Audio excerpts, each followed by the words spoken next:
And now I'm going to come to my wingtip, and similar to what we did on the center pod of the wing, you're just going to transfer your marks up to the top and bottom of your wing core. And I just do both sides on the top first. And again, I'm just using a standard ballpoint pen. Sometimes you gotta work with it a little bit to leave a decent visible mark. But the great thing about that ink is it will cover up with regular spray paint. Whereas a fine point Sharpie, it will bleed through your paint and it'll fade slightly, but it's almost as dark as when you put it down. And so now we've got all our marks here. So that's where you bring in your straight edge and your razor blade. Alright, and so I just use one of these razor blades here. These are the ones with the sections in the blade that as it gets dull you just snap it off. I'm not sure what they're actually called, but I like it in that I can actually set my depth manually on it. But if you're using a standard razor blade, you can set your depth with either putting a piece of tape around the blade to limit how deep you're going in the foam, or you could always just use your finger beside the blade like I've done before. It depends on what you're comfortable with. And so basically here, you can always leave a pen mark down the wing so you know where to make your cut. I generally just slice it because I know where I'm cutting. Give me a little bit more depth there. And so again, we want to go only about 1/4 of an inch or so into the wing core. And I'm just starting with the back spars here. And then I spin it around and I'll grab this one.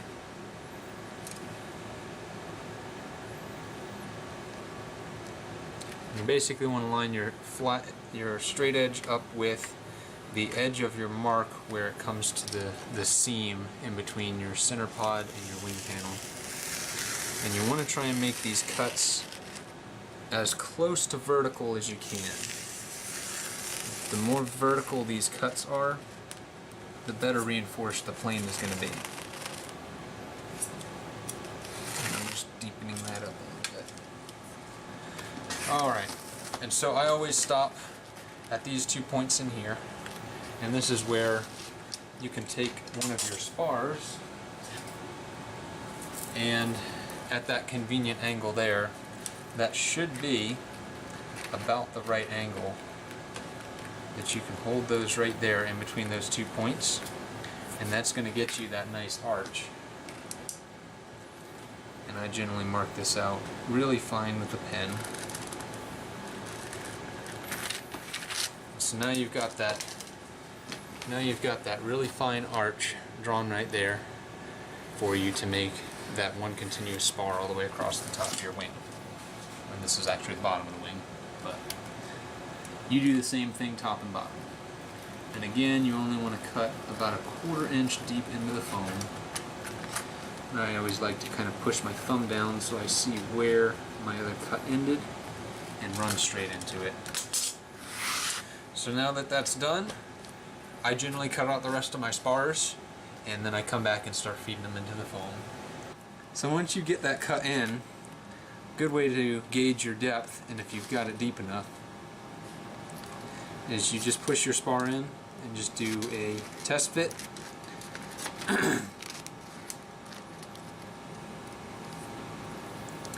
And what you want to look for is you want that to be just barely under the surface of the foam.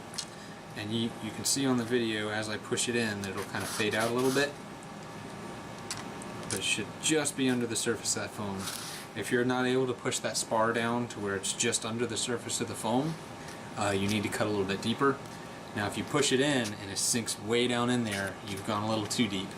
And what you'll have to do is you'll have to take a T-pen or a needle, it doesn't really matter, and you're going to want to push that into your foam to help set the depth of your spar so you don't go too deep. Because if your spars are right up next to each other, they're not going to give you that I-beam effect and that rigidity that you need on this plane.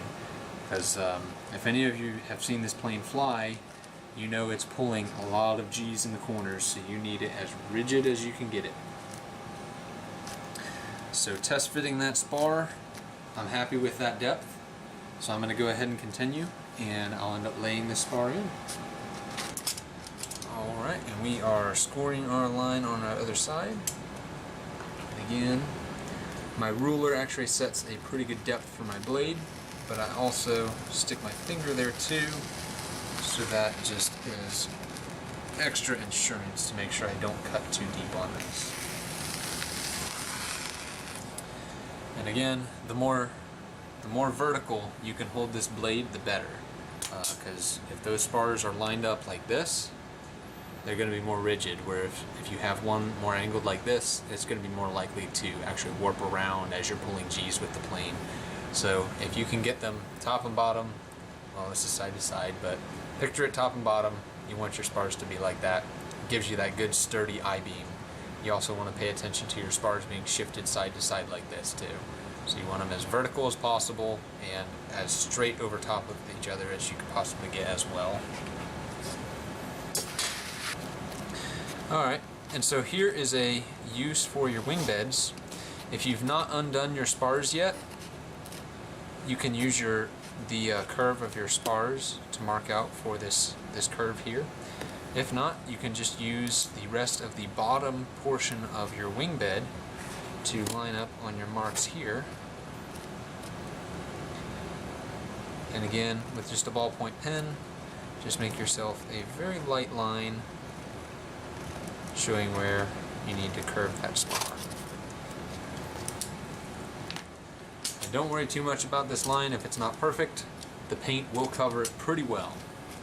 You will get an ever so slight bit bleed through, but it's not going to be much. Once you get it laminated and everything, it will pretty much vanish into thin air.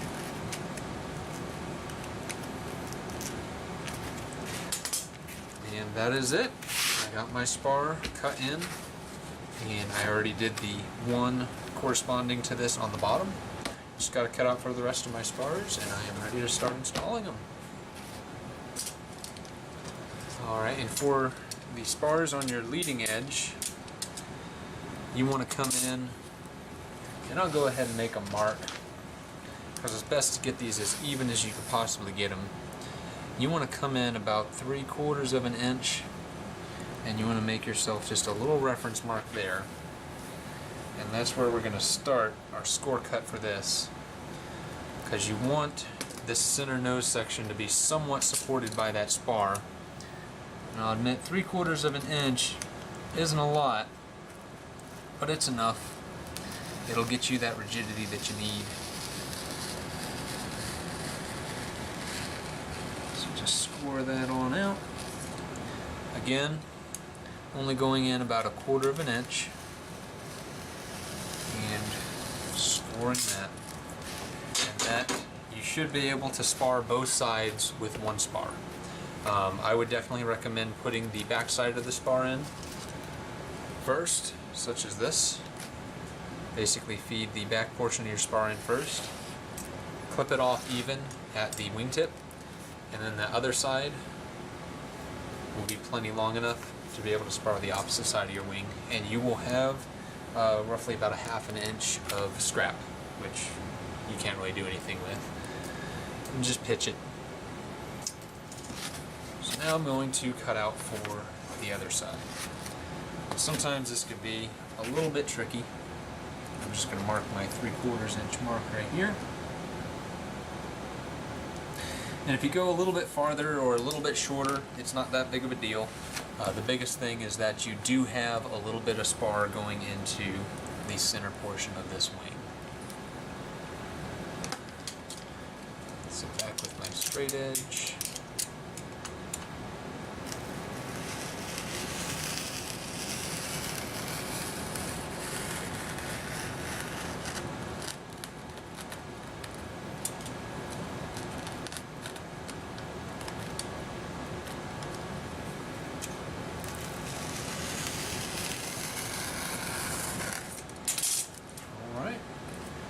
are marked out for the front spars. And so now what we're going to do is these middle marks here, they are for the flat bar running straight across the wing with no curve in it. And so what you want to do is you basically want to find the center portion on your ruler, at least this is how I do it, and you want to line that up with the center of your wing core. And what you can do is just put a reference mark in the center of your wing core. Wing core is 4 1/4 inches, so that means you're going to be 2 1/8 inches for center mark. So I'll leave that reference mark, and if you're using a 12-inch ruler as I am here, you line up that 6 mark with your center reference mark on the center pod, and then you want to come out here and look at where that spar line is and pay attention to where that comes on your ruler. So on this side here I have 3/8 is where it intersects the ruler. On this side over here I look and I only have 1/4 inch. So that means I'm a little bit crooked this way. So I need to straighten it out just a little bit. So you just kind of use your thumb to pull back and see where that spar is, that spar line is. And so there I'm at just a little under 3/8 of an inch. And over here I am at just a little under 3/8 of an inch. So this here is perfectly straight across. So what I'm going to do is I'm going to go ahead and make a little reference mark right there where this spar is going to intersect the other one, just so it's easier to find later. And then you come in with your razor blade, and again you only need to go in about 1/4 inch. And you'll notice towards the ends of the ruler the airfoil starts kind of tapering downwards, so you need to let that blade go a little bit deeper as you get towards the end of your straight edge so that it's an even 1/4 inch all the way across.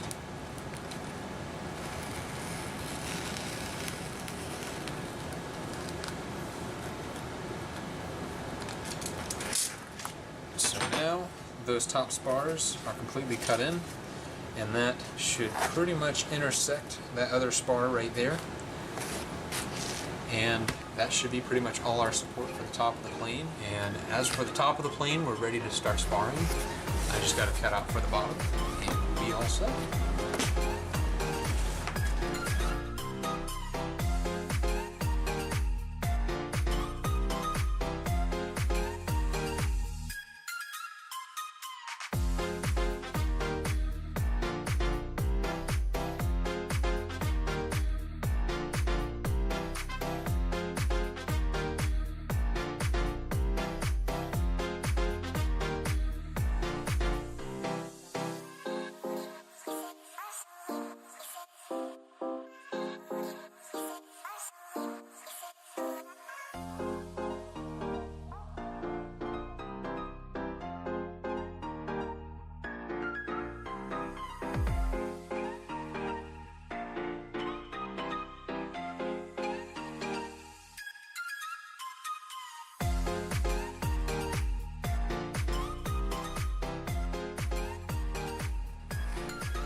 So again, on the bottom, 2 1/8 inch, that gives you a center mark on the center pod. Then you want to center your ruler to that mark you just made, and then you look at where your wing spars intersect the ruler.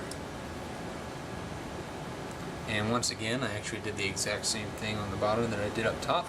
I have a 1/4 inch intersection over here, 3/8 intersection on the other side. So there I'm at just under 3/8 inch. I'm at just under 3/8 inch. I'm just going to tap it a little bit more, and that ought to get me darn near perfect. So now I'm good to go ahead and strike this line. And the reason I'm measuring where that spar intersects the ruler, it's not super crucial as far as the forward to backward placement of the spar. It's just to make sure that this is going to be perfectly parallel with your upper spar. Because again, like I mentioned before, As long as those spars are lined up like this as a perfect I-beam, you're going to have plenty of rigidity. Whereas if you have one side that's like this, and the other side that's like this, when you put this under stress, your wing is going to want to warp. It'll probably be very minor warping since this plane is so light, but the way this thing handles, if it's slightly warping in the corners, you're going to tell it. So we are set to start sparring. So I generally come back with my foam tack glue here, and I usually start with my back spar. And I generally start with the top first. Again, this isn't super crucial, it's pretty much down to preference. I just personally find it easier to start with the top. And you want to lay down enough glue that you can see it bubbling out here and there. You don't want a whole lot of glue bubbling out of the crack. There's no need to use excessive glue, but definitely when in doubt, add more glue than you think you need, because it's always best to have this over-glued than under-glued. And there's no need to widen this spar gap, because again we're using flat bar, but the nozzle of your foam tack glue will widen that out to where your spar will slide in a lot easier. And I usually match up one side flush with the end, just so I only have to trim one side of the wing when I'm done. And you basically just feed it into that slot you made. And when it gets to this curve, sometimes it's a little bit tricky, but just take your time, work it in there slowly. And if it's not pushed all the way down to begin with, like I got a little bit of spar sticking up here, you could always come back later and make sure that's fed down all the way. Sometimes around that curve, your spar will want to slide up on its own. That's where you can just get a T-pen or any needle that happens to be relatively sharp, and you can just hold that spar down. The places they generally try and lift up are right here on the corners, and you can just hold that down with your finger, put that pin in there, and that'd be more than enough to hold that spar in place. So afterwards, I always just take and run my finger along the top of the spar, just in case there's any excess glue. That just levels it out, make sure everything is in there solid. So that one is set, and you can see I just have a little bit I need to trim off of this end. So then from there, I always glue my side spars first, because this one needs to fit in between those. But you also want this spar to fit very snugly there. So we'll grab our next spar. And when I'm doing these, doesn't matter which side you start with. It's, again, personal preference. I'm going to put a little more glue in there. Like I said, when in doubt, you can always add more glue. You want to try and use as little glue as you can get away with, but at the same point, the last thing you want is to have too little glue. And you don't have to do this. Sometimes it'll make it easier, is if you just take a little bit of sandpaper and just on the top portion of this flat bar here, just kind of taper that down almost to a point. And that rounded section there, you want that facing up. That's just because on the leading edge of the wing here, that corner of the spar can tend to want to stick up on you. So by rounding that out, you're allowing that spar to be able to relax and go where it wants to go, but you don't have that annoying corner that keeps popping up on you. And as you can see right there, you can see where that corner would be sticking up, but because we rounded it, it's now sitting flush. Again, clean off your excess glue. And at this point, you can grab your wire clippers and snip this spar. And you want to trim it as flush as you can get it. And the excess is the perfect length to use on your other side of your plane. So again, we're going to get our thin bead of glue in here. And you can use welder, you could use foam tack. I don't recommend CA glue. It tends to crack while the EPP flexes. Some people seem to use it and not have too much issue. I personally don't like it. And again, what I'm going to do is take my sandpaper and I'm just going to round off just the top of that spar to eliminate that corner. And you don't necessarily have to do this. It's just a nice touch. It makes it a little bit easier to keep your airplane clean and free of random spar corners sticking up out of your wing. And push that down in. And again, depth is very important on these spars. You want them as close to the surface as you can get them without actually shining through or sticking up out of your wing core. But you also don't want them too deep, because then you're going to lose a lot of rigidity on your plane. So now that we have those in place, I still got to trim the end. You get about a 1/2 inch left over after doing that. Then you grab yourself another section of the flat bar,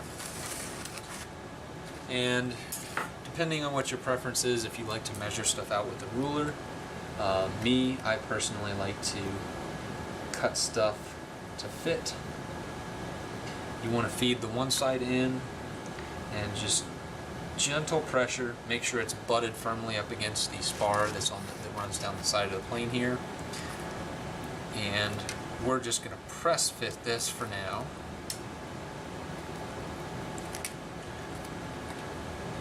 And on this end, I mark where that spar is going to meet up with this one here.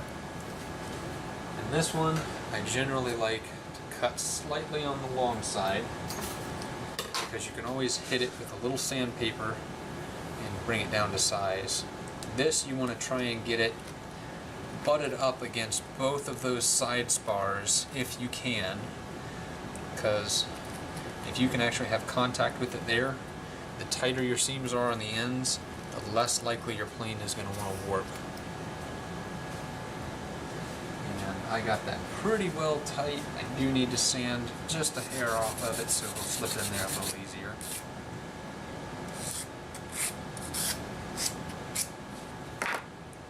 So that there ought to do it. Press fit it again. And take your time on this build too. Some people will rush through it, and then at the end of your build, you got a plane that's got warps in it, you got spars sticking up, you have areas that are not glued enough, other areas that are heavily glued. So definitely take your time with it, enjoy it. The kit goes together pretty quick anyways.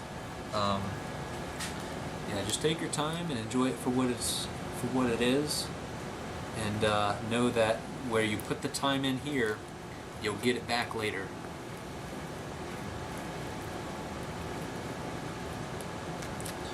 So again, be as generous as you need to be with that glue.